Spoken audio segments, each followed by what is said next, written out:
Kapag wala kang pera sa mundong ito, respeto kadalasang nakabase sa laman ng bulsa mo. Kaya kahit pagod ka na, kapit lang para sa pangarap para sa sarili. Minsan kahit gaano ka kabait, hindi ka pa rin tinitingnan ng tao kung wala kang maipapakita.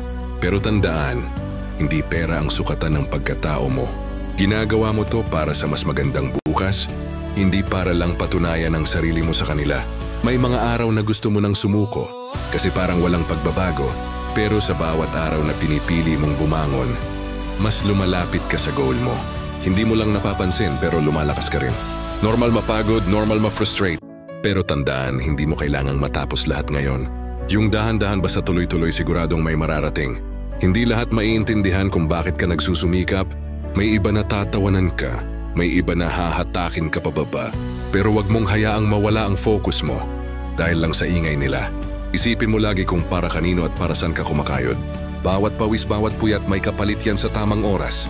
Kapit lang kasi darating din ang araw na hindi mo na kailangan magpaliwanag kanino man.